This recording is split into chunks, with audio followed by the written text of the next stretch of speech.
Welcome to this series on leading a rehearsal. This is going to be a two-part series designed to help you as a leader, as a person who has to come together with other musicians, with vocalists, with instrumentalists, and even with your audio engineers and your pro presenter operators, all the different people who come together to make your music happen.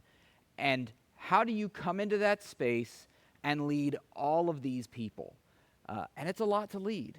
It's a lot to lead. It's daunting. And there's a level of nuance to it that is really hard to teach. But there are some practical things. There are some fundamentals that we can all use in any rehearsal space, whether our team is advanced or brand new. And so I'd like to bring those to us so that way we could best maximize the time that we're spending in rehearsal. And so the first thing we have to answer, and we will answer this in both of the videos in the series, is why do we have a rehearsal? Why even bother doing this, right? We have maybe a team of really high-level musicians. Our vocalists are amazing. Our instrumentalists are amazing. Why do we even bother? Why don't we just come together and immediately play our set that we've put together? Well, we have rehearsal to bring together those individual preparations that everybody's been doing, to bring them together in a way that accomplishes our goals as a team, and then to make any corrections on things that distract from those goals. So on our teams here at Fellowship, everybody's job description in our worship ministry has a purpose statement in it, and that purpose statement for each one of them is to provide worship leadership in their particular way, so instrumental worship leadership or vocal worship leadership or media worship leadership. And then it says, to encourage our congregation to participate in singing with us. So we have a very clear purpose, and that purpose is we want everybody in the seats in our room to sing with us. That's why this team exists, right? And so with that purpose in mind, you might need to make a correction. You might need to fix something that sounds bad because it's going to distract people from singing, and they're not going to be thinking about participating. They're going to be thinking about this weird thing that they just heard. And so that's why we have rehearsal. Also, two people might have prepared things that are very good individually, but don't come together and mesh well. And so you might have to correct one of their stylistic decisions. We're not going to talk too much about correcting stylistic decisions in here because as a fundamental, that's really one of those challenges that is really hard to give you a specific example of how to fix it. That's one of those things that you as the leader have to have made a decision on in advance. So we will not really be touching on that too much in here. Rehearsal has extra value, though. Rehearsal has extra value to us. Rehearsals are an amazing time to demonstrate your care for your team and to disciple people. Don't let these opportunities go to waste. When you come together to rehearse, you have a chance to look at your guitar player, to look at your singer, to look at your pro presenter operator and say, listen, man, I really, really want good things for you, and if you keep up what you're doing right now, you're going to embarrass yourself instead, and you'll do that publicly, and I don't want that to happen to you. I want victory and success for you. I want you to have an amazing experience that creates more amazing experiences for everyone in this room, right? That's a great way for you to demonstrate your care for those people. It's a great time to disciple people. You know, music is one of those things that the Bible calls us to do. The Bible does not really give us an option on music. It teaches us that we need to sing to one another, lifting one another up, admonishing one another, teaching one another in psalms, hymns, and spiritual songs. It's not really optional. I mean, there might be people who act like it's optional, but it isn't. The Bible teaches us to do this thing. And so we can be discipling our teams in the reality and the value of this thing that we do in our environment. And that's a great opportunity for discipling them towards their own personal worship time. So don't waste that extra value. Do your best not to waste that extra value. Do your best to build those relationships of care, to teach your people that you don't want them to be embarrassed. And this is important. If you don't take advantage of that opportunity and you don't have those relationships with your people, you're going to find this practical method today in this video to be very difficult to exercise because your team will not trust you to take care of them. They might feel attacked when you have to correct a problem instead of feeling cared for. So it is absolutely imperative that you work towards those relationships and that you don't waste the opportunities that rehearsal brings you. Very important. In addition to not letting the opportunities go to waste of rehearsal for discipleship and for demonstrating your care and building those relationships, we have to remember that our rehearsal time is scarce and it's valuable, and we just are never going to feel like we have enough of it. And because of that, it's very important that we don't waste our team's time by doing things like trying to make a correction by simply saying, let's try that again, and hoping that they get it better. You could run a song 3 and 4 times with no improvement because no direction was given. And that's really not just true in our musical space. That would be true if you were discipling somebody as well in a non-musical environment. If you had a disciple coming up, a young Christian who was trying to figure out how to read their Bible every day, and they said, maybe you meet with them once a week, maybe you meet with them once a month, and they said, man, this past month, I didn't read my Bible at all. Would you look at them and say, well, you know what? Just try again this month? No, that would be an absurd way to disciple somebody, an absurd way to lead somebody. You would look at that person and go, what happened that caused you not to read your Bible well? Right? You would try to discern where the problem was. You might discover that it's a time management issue and might suggest something like scheduling the time to read their Bible, right? You might simply say, hey, maybe you just don't have enough time in the day right now, so a better option for you would be getting up a half an hour earlier and spending your time in your Bible there. Maybe you can't get up any earlier because you're up so early, and so maybe you just need to wait till your family goes to bed and you just need to spend a couple minutes by yourself in your Bible at the end of the day, right? You would give them a strategy, a way to fix the problem. You would help them. And that's what we need to do when we're leading rehearsal. We need to help our people. We need to disciple our people. Rehearsal is a very practical and tangible way to practice our skills in discipleship with something very real and tangible like music that has very clear right and wrongs and we can fix right now. So it's very important in our just Christian lives that we learn how to be practical in helping people to correct their shortcomings for the purposes of helping them. Again, we don't want to attack anybody. We want them to feel the care that we have for them. We want them to be taken care of, and we want them to be victorious and successful. So with that in mind, we're going to move forward into this practical process for correction. And this is a process for musical correction. It's very specific to our area, but really the principles here you could use anywhere. And so the first thing is you need to identify a specific problem.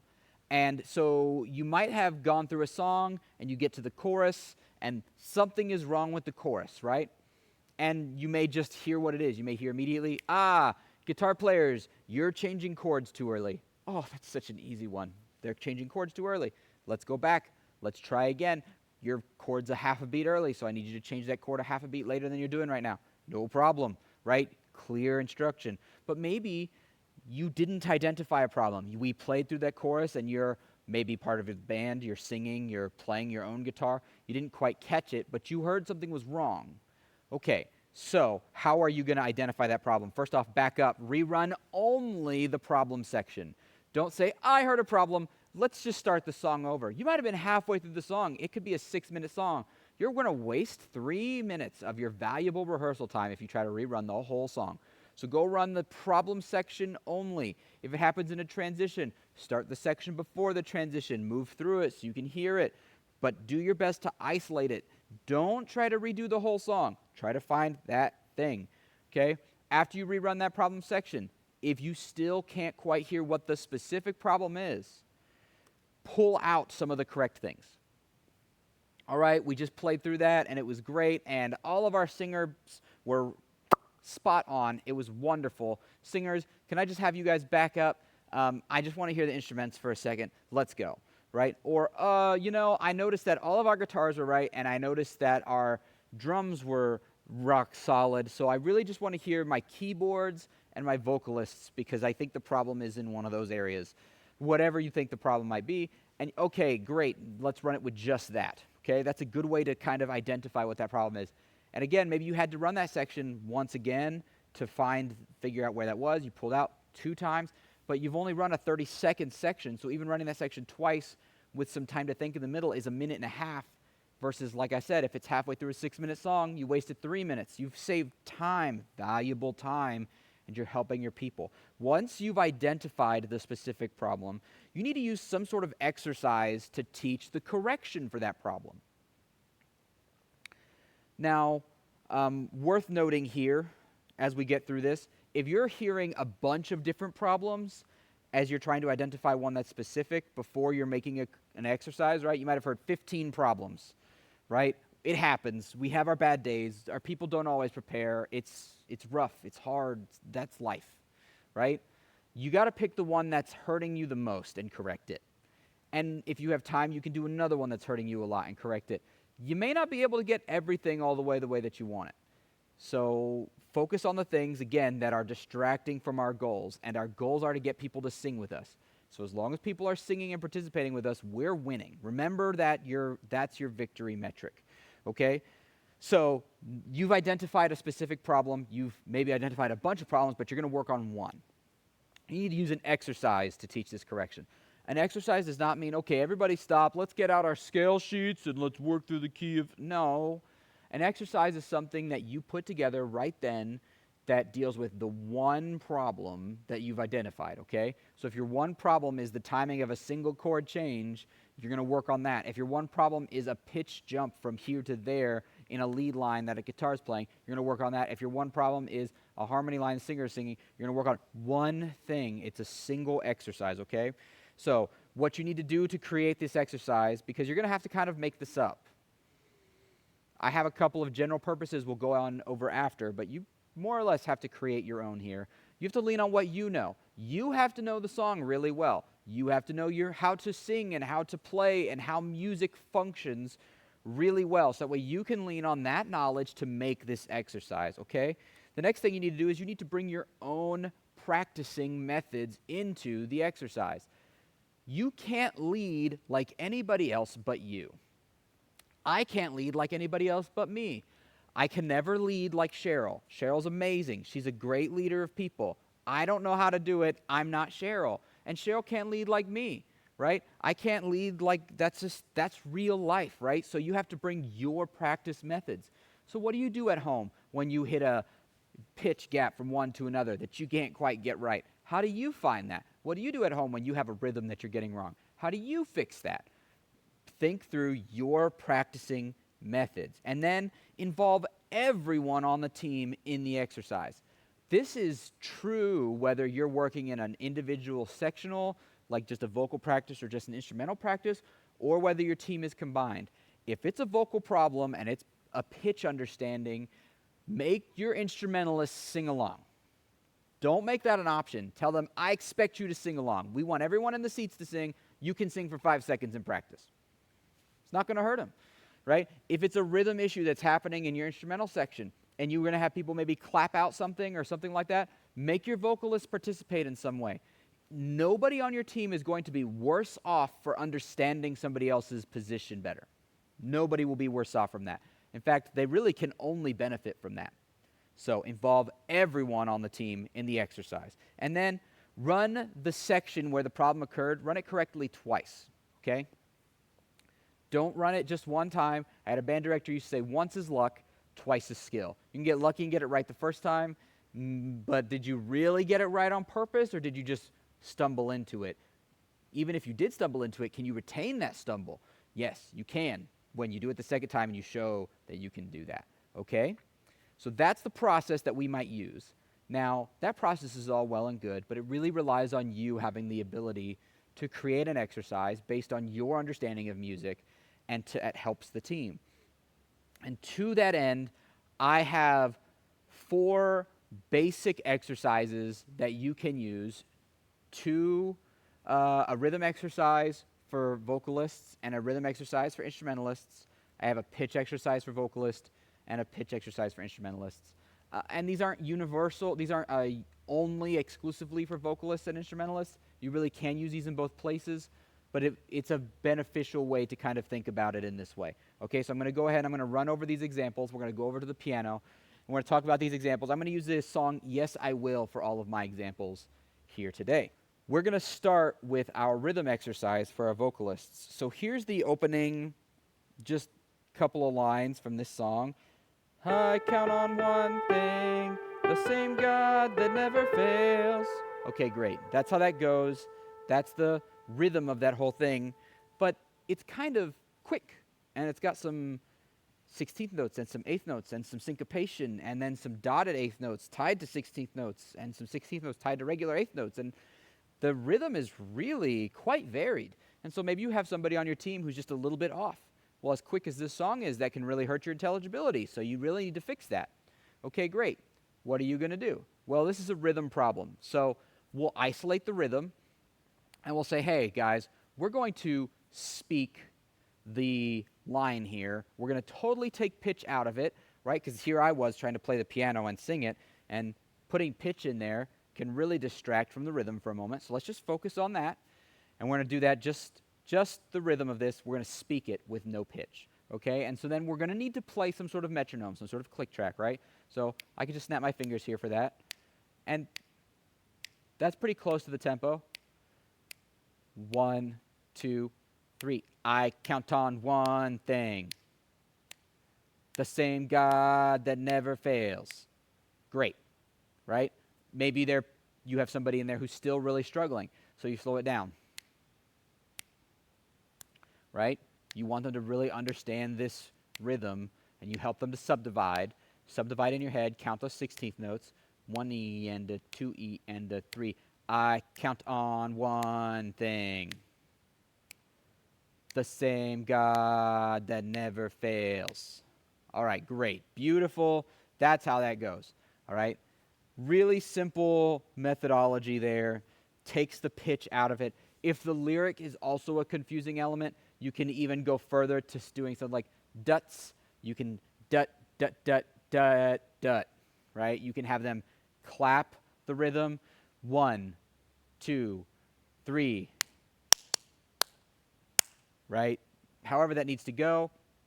Lots of options there for you to just work the rhythm itself. Okay, once your team gets that rhythm right, then you come back to the whole thing. You add pitch back into it, and you have them all sing, and they sing it great, and they do a wonderful job because you have an amazing team, and you're very happy to have them. So here we go into the instrumentalists, and so the instrumentalists on this song actually have chord changes on the downbeat of 1, and then on the and of 2. So it almost feels like it should go on 1 and 3. 1 and 2 and 3 and 4 and 1 and 2 and 3 and you can really sing it with it just fine like that. I count on one thing, the same God that never fails. And it feels just fine, but that's not going to create the feel of the song, and maybe people are disagreeing on it, right? You're playing with tracks, so you really actually have to get the timing correct. So you have your band do that, 1 and 2, and you have them count that out loud maybe, right? That's on the and of 2. So I want everybody to give me a 1 and 2 and 3 and 4 and 1 and 2 and 3 and 4 and. You can have them do it like that to really show that they understand where that changes. The other thing you can have them do is you can have them play their chords staccato. So, hey guys, we're going to play through that section, but what I want you to do is just hit them and get off. And 4 and 1 and 2 and 3 and 4 and 1 and 2 and 3 and 4 and 1 and 2 and 3 and 4 and. You can have them play staccato accented chords that allow them to just really hear that rhythm of the thing. For them, the timing of their hand positioning is very important as well, so gives them a little bit of space in between chords where they don't have to hold that, so they can have a little bit of a leniency maybe with their hand positions, which is a great thing to do. Make sure that they understand that. So that's a good opportunity to do that with your instrumentalists, and you can do the same thing that you did with your vocalists. You can slow it down. Let's slow down because somebody's still just a little bit off. Someone's a little early even, right? Somebody overcompensated. Let's try again. 1 and 2 and ready and go and 1 and 2 and 3 and 4 and 1 and 2 and 3 and 4. Okay, much better, everybody. And you can move on down the line. The next thing that might happen to you is those are some rhythm exercises. The next thing I might have you is a pitch exercise. You might have some pitch problems. Somebody's just singing the wrong note. A band member is confused about what's supposed to be happening there. An instrumentalist plays the wrong chord. A vocalist sings the wrong pitch. A lead guitar player plays a lead line that's in the wrong key even, right? Whatever that might be. So what are some ways we can do this? The best way to do this is just like we isolated rhythm and we tried to eliminate pitch earlier. This time we're going to isolate pitch and try to eliminate rhythm so that way we can focus on just that one area. So, for example, I've got my instrumentalists playing, and so here's what I want them to do. I want them to hold and sustain a chord. All right, so the first chord is an F. It's a 4. Okay, everybody go ahead and play that. All right, everybody's got it. Okay, the next chord changes to a C. It's to the 1. Everybody, here we go. All right, great, wonderful. And then we're going to move to a G. Okay, next we should be moving to our A minor, our 6. Oh, somebody played something different, and you might have just watched me play 2 different things in my hands there. Somebody played something else. Who was that? Guitar player.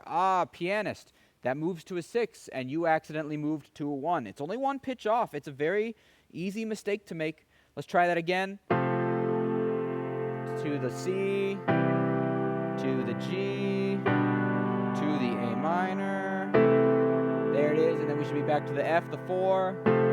Okay, great. And that's a great way to work through maybe a chorus that has, we have a chorus 3 that's got just a little bit of a different chord progression than some of the other stuff does. That's a great way to work those problems. Or maybe the outro of a song has a unique chord progression, which we actually had to do about 3 weeks ago with our bassist here at 301. And what did we do? We just started 1 chord at a time, went through the whole thing, and we identified where those what those changes were to. Then we went back and identified where those changes were, and we got everything locked in and in line. 1 piece of the puzzle at a time. You have the timing of your thing, and you have the pitch of your thing, so you have to put those 2 pieces together, and you can work them individually. We're working with vocalists now, right? I'm going to move over here to the chorus, because the chorus in the song actually has some harmony parts, which is great, because what's that mean? That means we are working with things that are actually typical for us, right? So you can do the same exact exercise here with a vocal line or any sort of lead line, really, as you can in the instrumentalists with chord changes. So here we've got, yes, I will. Okay, so that's the line for yes, I will there. And so what do you have them everybody do? Everybody sing this together. And that's a C, so maybe we give them 2 octaves, right? Because we got people maybe singing at 2 octaves. Yes, I will lift you high. Oh, man, I did not sing that high very good. I kind of got pitchy. I got a little off. Let's stop. Let's find that person. Let's help that person through it.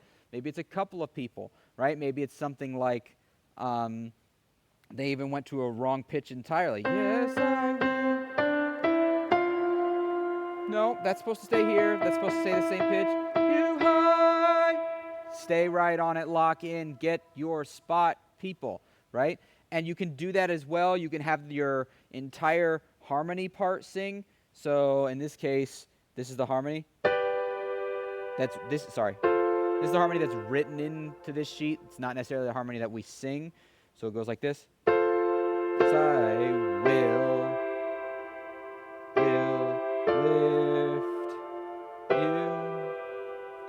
Okay, so that's how that goes. And you do that thing, one thing at a time, just like I said earlier. Okay, so everybody sing the word yes. Yes, I will. Yes, I will. I found it. There you are. You're the problem. Yes, I will. Okay, great. Try that again. Yes, I will. Okay, great. That guy. We fixed him, right? You can find those problems. You can sing them 1 pitch at a time until you can identify where those are, and you can help everybody find their spots together. And again, involve everybody in that. Your instrumentalists may not know the harmony lines, but they'll all know the lead vocal line, so they can all sing that together. Yes, I will lift you high. They can all do that with you, and so again, involve everybody into those exercises. Okay, so these are the practical methods, some practical exercises, just a practical process to work through your music. But remember, this really, the core of what we're doing is maybe musical in the way that we enact it, but it really is a discipleship, a leadership opportunity, and so we have to lead people. And now, before I conclude this first video, I would like to give a quick, kind of a heartfelt plea to the team members who don't have to lead rehearsal.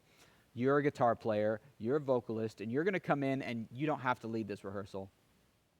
If you come in unprepared, and if you come in not ready to do what you're supposed to do that day, you're going to greatly, greatly distract the person whose job it is to lead that rehearsal from their ability to lead others in the room.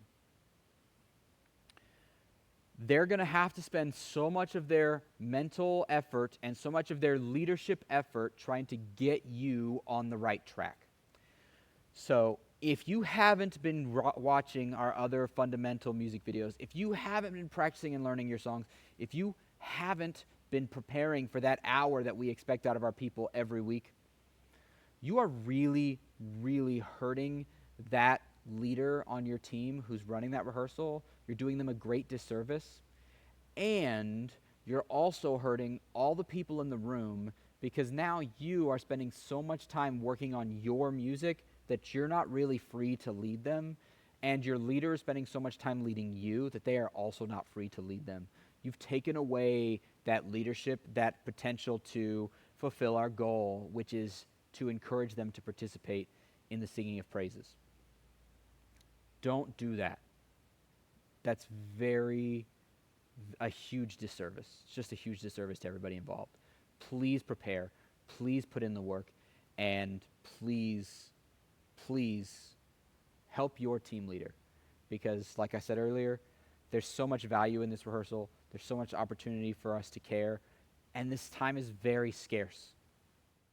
So that's all we're going to do in this one. The next one, we're going to talk a little bit more about building a culture that prevents you from having to use this corrective process. So make sure you come back in for that one.